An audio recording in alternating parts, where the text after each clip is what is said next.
मतदान धीरे धीरे रफ्तार पकड़ रहा है और इन सब के बीच नजर हर बात को लेकर यही है कि जो दो राज्य आज पूरे वोट जहां पर डाले जा रहे हैं हर सीट पर, वो पंजाब और गुजरात है। दोनों जगहों पर कई ऐसे कद्दावर नेता हैं जिनकी साख दांव पर लगी हुई है। लेकिन इन सब के बीच उत्तर प्रदेश में मायावती ने सीधे तौर पर निशाना साधा और रामदेव के निशाना साधने के साथ ही इस बात का भी जिक्र किया उन्होंने कहीं ना कहीं कि दलित वोट बैंक कहीं छितराया है। दूसरी स्थिति जावेद जाफरी ने कही, प्रचार अगर अखबार में उसी दिन दे दिया जाता है तो क्या ये चुनाव आयोग इसे नहीं देखेगा? क्या ये उल्लंघन नहीं है? तीसरी स्थिति नरेंद्र मोदी के प्रेस कॉन्फ्रेंस और हाथ में कमल का निशान दिखाने का था, जो उन्होंने अहमदाबाद में किया। कांग्रेस की शिकायत कर रही है। इन सब के बीच अलग अलग जगहों पर जो वोट डाले गए उसमें नरेंद्र मोदी, श्री प्रकाश जायसवाल, रीटा बहुगुणा, मधुसूदन मिस्त्री, पीएल पुनिया, मायावती, इन सभी ने जो वोट डाले ये सभी आप स्क्रीन पर देख रहे हैं। इस फेज में दरअसल 89 सीटों पर हो रही है वोटिंग, लेकिन इन 89 सीटों का महत्व कहीं ज़्यादा हो चला है क्योंकि कद्दावर नेता की मौजूदगी है चुनाव मैदान में और उसमें कहीं ना कहीं जो वोटों का समीकरण है वो पहली बार नए तरीके से लोगों को समझना है। चाहे वो तेलंगाना का इलाका हो, पिछली बार वहाँ पर जब वोटिंग हुई थी तो तेलंगाना नहीं था, इसीलिए कांग्रेस की स्थिति बहुत ही मजबूत थी। इस बार स्थिति उलट चुकी है। उस वक्त टीआरएस कमज़ोर थी, इस वक्त टीआरएस मजबूत होकर निकली है क्योंकि तेलंगाना के लिए आंदोलन में संघर्ष किया। दूसरी स्थिति नज़र आ रही है बिहार में, जिन 7 सीटों पर वोटिंग हो रही है। पिछले चुनाव में वोटिंग के दौर में जेडीयू और बीजेपी साथ थे और दोनों 7 सीट जीत गए थे। इस बार दोनों आमने सामने खड़े हैं। दरअसल यही वो स्थिति है। ये तो उन्होंने अपने ट्वीट करने के लिए फ़ोटो खींच रहे हैं नरेंद्र मोदी। कुछ देर बाद आप देखिएगा ये ट्वीट पे फ़ोटो आ गई। लेकिन जिस तरीके से हाथ में लगातार निशान पकड़े रहे, प्रेस कॉन्फ्रेंस करने के लिए पीछे सफ़ेद चादर बिछा दी गई और उसके बाद नरेंद्र मोदी ने यहाँ पत्रकारों से प्रेस कॉन्फ्रेंस की, बाकायदा सवाल जवाब की स्थिति भी आई। कांग्रेस ने इसीलिए देखिए पीछे आप देखिए सफ़ेद चादर बिछा दी गई। इसका मतलब प्रेस कॉन्फ्रेंस की तैयारी पहले से थी। यह उस परिसर का ही हिस्सा है जहां पर वोट डालने पहुंचे थे और चूंकि मीडिया की मौजूदगी उस परिसर के दायरे में होती है जहां पर वोट डाला जा रहा हो, उसके अतिरिक्त कोई बाहर का मीडिया वहां मौजूद नहीं था जो कवर कर रहा है मतदान में।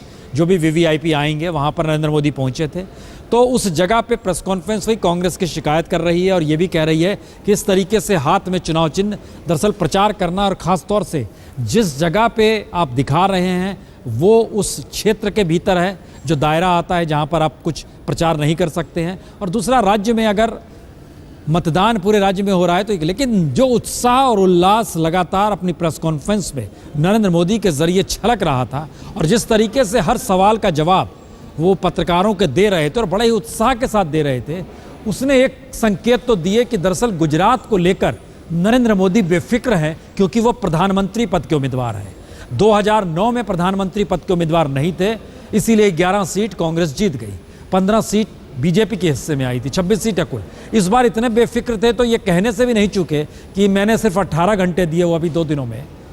बाकी वक्त जाहिर है देश भर में हर कॉन्स्टिट्यूंसी, हर नेता चाह रहा है कि नरेंद्र मोदी उनके क्षेत्र में आए। बीजेपी का जो भी उम्मीदवार है वो चाहता है उनके इलाके में आए। इन सब के बीच राजनीतिक तौर पर जब एंट्री होती है तो एक शख्स ऐसा था जो उस वक्त बीजेपी में था, शंकर सिंह वाघेला, कद्दावर नेता हुआ करते थे, वो चले गए कांग्रेस में। शंकर सिंह वाघेला इस वक्त हमारे संवाददाता निशांत के साथ है। निशांत, जरा बात किया जाए। कद्दावर नेता, एक बड़े नेता शंकर सिंह वाघेला मौजूद हैं। आज तक पे आपका स्वागत है सर। सबसे पहले एक चीज जानना चाहेंगे कि अभी अगर ओवरऑल देश की बात की जाए तो जिस तरीके से लहर की बात हो रही है, वेव की बात हो रही है, आप इससे कितना सहमत हैं? देखिए, लहर तो आती है जाती है और ये क्रिएटेड लहर है, आर्टिफिशियल इसको कहा जा सकता है। मार्केटिंग और मनी पावर से इसको बनाया गया है।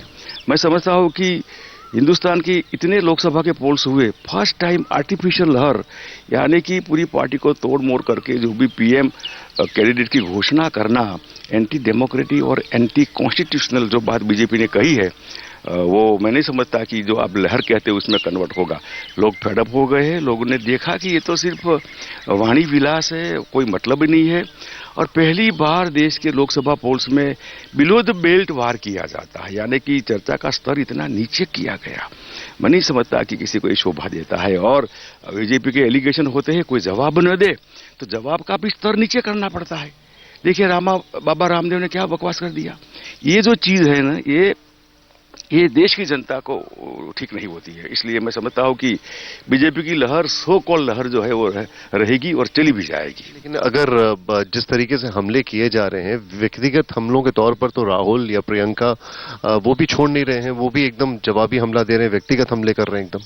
देखिए, जो मैंने कहा कि जवाब नहीं देते हैं, जवाब देना पड़ता है तो वही जवाब देना पड़ता है जो बिलो स्तर का एलिगेशन किया गया, उसका जवाब देना पड़ता है, तो वही भाषा में जवाब होगा।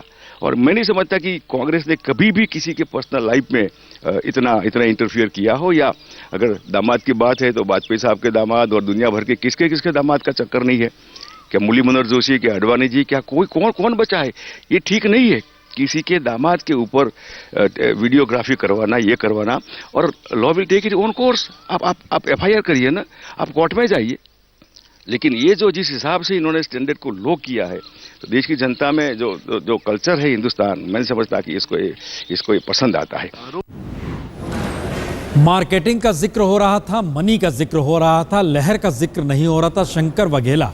शंकर सिंह वाघेला गुजरात के राजनीतिक मिजाज को उस रूप में नहीं पकड़ पाए जिस रूप में कांग्रेस सोचती थी पकड़ लेंगे।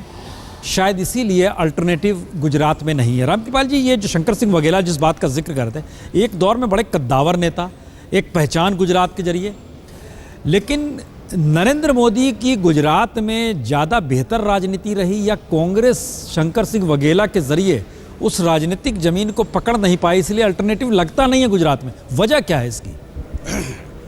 प्रसून जी, अब ये बहुत कोई किसी स्पेसिफिक कारण को ढूंढ पाना मुझे लगता है गुजरात के मामले में मुश्किल है। हम इसलिए कह रहे थे, एक मिनट, शंकर सिंह वाघेला संघ को समझते हैं, बीजेपी को बाखूबी समझते हैं, तब की बात की हो रही। नहीं, बिल्कुल सही आप कह रहे हैं। लेकिन 2002 के बाद से जो एक गुजरात में एक तरह का परिवर्तन हुआ, और देखिए, चाहे आप उसको सर्कमस्टेंसेस कह लें, जिसको मोदी कभी कह रहे थे अभी थोड़ी देर पहले कि जब वहाँ भूकंप आया और उसके बाद की जो गुजरात की स्थिति थी, दंगे भी हुए, बहुत सारी स्थितियाँ हुई, और जो 3 टर्म मोदी आए, तो एक तो गुजरात में मोदी ने जिस तरह से धीरे धीरे अपना कद बढ़ाया, या चाहे वो बीजेपी के माध्यम से आप कह लीजिए, संघ के माध्यम से, या मोदी की खुद की अपनी कार्यशैली, उसी अनुपात में केंद्रीय राजनीति में पिछले 10 साल में जो कांग्रेस जो विकल्प के तौर पर राज्यों में उभरती, वो यूपीए की केंद्रीय राजनीति के चलते उसका ग्राफ गिरता गया। तो ईमानदारी की बात यह है कि गुजरात में जब एक पार्टी धीरे धीरे लगातार पैर फैला रही थी, मजबूत हो रही थी, तो कांग्रेस का ग्राफ केंद्रीय स्तर पर गिर रहा था। और आप ये देख लीजिए, गुजरात में पिछले 10 सालों से कांग्रेस ने कोई गंभीर कोशिश की भी नहीं कि वो राज्य स्तर पर कोई लीडरशिप डेवलप कर सके। तो ये जो कंट्रास्ट रहा है एक तरह का, मुझे कभी तो लगा ही नहीं कि गुजरात में कांग्रेस ने कभी कोई कोशिश की कि मोदी से लड़ाई लड़े या बीजेपी से लड़ाई लड़े या विकल्प ढूंढने की कोशिश हो। अब ये क्यों नहीं हुआ, कैसे हुआ? और कमोबेश अगर आप देखेंगे तो मध्य प्रदेश में भी यही रहा। जो वहाँ के राज्य के नेता थे वो दिल्ली में राजनीति करने लगे। हम एक चीज़ और बता दें, लगातार पाकिस्तान का जिक्र आता है तो नरेंद्र मोदी बड़े एग्रेसिव में बोलते हैं।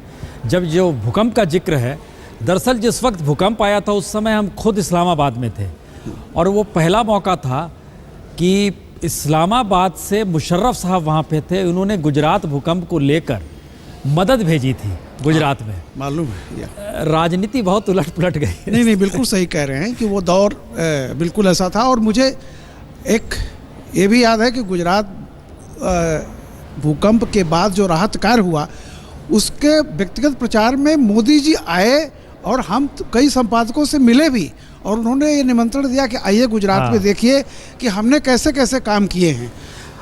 अब निशाने पर नरेंद्र मोदी के क्या कश्मीर है, और कश्मीर में भी खास तौर से जिस तरीके से फारूक अब्दुल्ला से लगातार उनका टकराव बयानों के जरिए हो रहा है, वो गौरतलब है। पहले हम सुनाते हैं फारूक साहब, चूंकि आज उनकी कॉन्स्टिट्यूंसी में वोट पड़ रहे हैं, लेकिन फारूक साहब की एक आवाज सुनाते हैं आपको। देखिए, मेरा काम जो होगा वो मुझे करना है। मैं जीत जाऊंगा तो हम लोग जो हैं, हम लोगों ने ये पूरा एतमाद है इस बात में कि हम लोग सेक्युलर ताकतों से मिलकर कम्युनल ताकतों के खिलाफ लड़ेंगे और जबरदस्त लड़ाई करेंगे। कितने आश्वासित हैं आप अपन जीत को लेकर? अल्लाह की मेहरबानी से मैं समझता हूँ इंशाअल्लाह मैं जीत जाऊंगा। सेकुलर और कॉम्युनल ताकतों का जिक्र फारूक अब्दुल्ला कर रहे हैं और इन सब के बीच नरेंद्र मोदी को निशाने पर लेने से चूके नहीं। ये अलग मसला है कि श्रीनगर में बीजेपी का कैंडिडेट नहीं है कोई। फारूक अब्दुल्ला कश्मीर के नेशनल कॉन्फ्रेंस के, तारिक हामिद करा पीडीपी के, राजा मुजफ्फर भट्ट आम आदमी पार्टी के। अशरफ हमारे साथ जुड़ चुके हैं। अशरफ, लगातार नरेंद्र मोदी के आने के बाद कश्मीर को लेकर जो नजरिया है वो हमने देखा है कि पॉलिटिशियंस का नहीं, वोटरों का भी बदला है। और झटके में दिल्ली की सियासत से जोड़कर अब कश्मीर में इस दौर के चुनाव को देखा जा रहा है। ये कितना सही है कि वोटरों के जहन में इस बार दिल्ली की सत्ता है, वो वोट चाहे कश्मीर में डाल रहा है? बिल्कुल प्रसन्न जी, आप बिल्कुल सही कह रहे हैं, क्योंकि दरअसल जिस अंदाज से हमेशा से जो कश्मीर में एक, चाहे देश की राजनीति में कश्मीर प्रमुख मुद्दा है ही, लेकिन कहीं ना कहीं देश में हो रहे इन चुनावों पर कश्मीर के वोटरों की भी नज़र है। दरअसल अब जो पिछले कुछ दिनों के दौरान नया विवाद छिड़ा है, बीजेपी ने यह साफ किया है कि धारा 370 को वो हटा देंगे जम्मू कश्मीर में अगर उनको पूरा बहुमत मिलता है। तो जाहिर है उससे कहीं ना कहीं जम्मू कश्मीर की अधिकतर जनता नहीं चाहती है कि वो धारा ख़त्म हो, क्योंकि एक विशेष दर्जा जम्मू कश्मीर को मिला है जिसके तहत जम्मू कश्मीर की जनता जो है देश के साथ अपने आप को जोड़ती है। मतदान की बात करें तो जैसे आपने कहा कि जहां मतदान सीधी लड़ाई जो है कहीं ना कहीं नेशनल कॉन्फ्रेंस और पीडीपी के बीच में है, और 3 महीने बाद यहां पर विधानसभा चुनाव भी होने हैं, और कहीं ना कहीं इन चुनावों से ये साफ हो जाएगा कि लोगों का मिजाज किस तरफ है। जहां तक नेशनल कॉन्फ्रेंस की बात है, वो कहीं ना कहीं ये लड़ाई अब लड़ रही है कि उन्हें राष्ट्रीय चुनावों से ज़्यादा यहाँ जो स्थानीय चुनाव होने वाले हैं उन पर नज़र है। और शायद ये जो मुद्दा अभी सेकुलरिज्म वर्सेस कम्युनलिज्म की बात फारूक अब्दुल्ला या उनके बेटे उमर अब्दुल्ला कर रहे हैं, तो कहीं ना कहीं वो उस विधानसभा चुनाव के लिए भी अपनी ज़मीन तैयार कर रहे हैं। लेकिन जहाँ तक फारूक अब्दुल्ला की बात है, श्रीनगर से वो अपनी किस्मत आजमा रहे हैं। काफ़ी लो टर्नआउट रहा था लोकसभा चुनाव में, खासतौर से अगर हम घाटी की बात करें, अनंतनाग लोकसभा सीट में देश में सबसे कम 35% मतदान हुआ, जो इससे पहले चरण में मतदान हुआ था। और श्रीनगर में भी उम्मीद ही थी कि कम मतदान होगा, लेकिन किसी हद तक जो दूर दराज इलाके हैं, श्रीनगर के बाहर, शहर के बाहर इलाके, बडगाम गांधरबल का इलाका है, वहां पर लोग जो हैं मतदान के लिए निकले हैं, और दोनों पार्टियों के, पीडीपी के भी और नेशनल कॉन्फ्रेंस के भी निकले हैं। जम्मू कश्मीर की 6 टोटल जो है लोकसभा सीटें हैं, लेकिन कहीं ना कहीं जिस अंदाज से देश की राजनीति बन रही है, उस बीच अब दोनों जो नेता हैं जम्मू कश्मीर के, या दो बड़ी पार्टियां हैं नेशनल कॉन्फ्रेंस और पीडीपी, उनको अपनी साख बनाने के लिए जो भी देश में प्रधानमंत्री बनाया है, अपने कुछ उम्मीदवार जीतने होंगे। यही कारण है कि पीडीपी ने भी काफी मेहनत की पूरी घाटी में और जम्मू कश्मीर में अपने उम्मीदवारों के लिए, और वही हाल नेशनल कॉन्फ्रेंस का भी था। और दूसरी तरफ से तीसरा जो तीसरी पार्टी जुड़ गई, ट्रेंड क्या है? जो वोटर आज वोट डाल रहा है अशरफ, आज उसका ट्रेंड क्या है? प्रथम जी, जहां तक शहरों का सवाल है, शहरी इलाके जैसे श्रीनगर शहर हुआ या कस्बे जो हैं बड़े बड़े, गांधरबल कस्बा है, बडगाम कस्बा है, वहां पर तो मतदान कम है, क्योंकि लगातार जो है अलगाववादी नेताओं ने चुनाव बायकाट की अपील की थी लोगों से। यहां तक कि कुछ आतंकवादी संगठन ने भी चुनाव बहिष्कार की बात की थी, लेकिन उसके बावजूद भी कुछ इलाकों में अच्छे तादाद में मतदाता जो हैं वो निकले हैं। कहीं ना कहीं लग रहा है कि अनंतनाग के मुकाबले में शायद श्रीनगर जो लोकसभा क्षेत्र है, यहाँ पर मतदान बढ़ेगा। मैं सुबह से कई मतदान केंद्रों पर गया, कुछ जगहों पर तो मतदान के लिए लोग नहीं आ रहे थे, लेकिन कई पोलिंग स्टेशनों पर जहाँ पर स्थानीय नेता हैं, वहाँ पर लगातार जो हैं बड़ी बड़ी कतारें देखी गई और लोग मतदान कर रहे हैं। रामकृपाल जी, ये कश्मीर को लेकर जो एक नई स्थिति छिड़ी, जिसमें बार बार जिक्र हुआ कि आतंकवाद के मद्देनजर नरेंद्र मोदी ने आरोप लगाया, लेकिन धारा 370 को लेकर भी जिक्र हुआ। क्या ये माना जाए कि जम्मू कश्मीर के वोटरों के जहन में नरेंद्र मोदी की एंट्री धारा 370 का मुद्दा उठाते ही हुई है, या माना जाए जी नहीं, देश भर में जो नरेंद्र मोदी को जिस नज़रिए से लहर थी वही रिफ्लेक्ट कर रहा है? क्या है? देखिए प्रसून जी, मुझे लगता है कि जो आप दूसरा वाला कह रहे हैं कि जो देश भर में है कमोबेश वही है। देखिए, धारा 370 एक ऐसी चीज़ है जिसको जम्मू कश्मीर के लोग भी जानते हैं कि ये इसका नारा उछाला जाता है जम्मू कश्मीर के वोटर को नाराज़ या आकर्षित करने के लिए नहीं, बल्कि बाकी मुल्क में अपना वोट बैंक मजबूत करने के लिए उछाला जाता है। एक दूसरी बात बताइए, तो क्या ये नरेंद्र मोदी मानकर चल रहे हैं कि धारा 370 कॉमन सिविल कोड अयोध्या जो हाशिए पर थे उस रिवाइव होगा यो? बिल्कुल। आप देखिए, मैं एक कह रहा हूँ कि मोदी के अगर आप इंटरव्यूज़ देख लें जो भी उन्होंने बात की है, उसमें कहीं ना कहीं दबे सुर में ये बात है कि हम इन मुद्दों को बिल्कुल नहीं उठाना चाहते, न छुएंगे। बार बार आप उनकी बात को देख लीजिए, वो कहते हैं कि मेरे पास इतना समय नहीं रहेगा, मैं तो 60 महीने के लिए आऊँगा, मेरे पास इतने समय है कि मुझे आगे विकास और ये सब क्या करना है। जब भी आप उठा के देखिए, बड़ी बारीकी से सुनिए, उसमें कहीं ना कहीं अंतर्निहित है कि ये सब बातें चूँकि पार्टी लाइन है, इसलिए सीधे तौर पर ये भी नहीं कह सकते ना, इसलिए कह दिया कि संविधान के तहत जो भी संभव होगा मैं करूँगा। बट बहुत क्लियर कट है कि ये नारे सिर्फ वोट ये चुनावी माहौल बनाने के लिए, उससे फ़ायदा उठाने के लिए है, न कि इसमें कोई सीरियस मुहिम चलाई जाएगी चुनावों के बाद, ऐसा नहीं लगता है। धारा 370 का जिक्र भाषण में होता है, सामान्य तौर पे नहीं। अयोध्या का जिक्र मैनिफेस्टो में आखिरी पन्ने की आखिरी लाइन में होता है, ऐसे नहीं। मसला विकास का है, मोदी इसका जिक्र करते हैं। बहरहाल कश्मीर में वोटिंग हो रही है, एक अच्छी बात है, लोकतंत्र का मिजाज है, महापर्व को वह भी जी रहा है।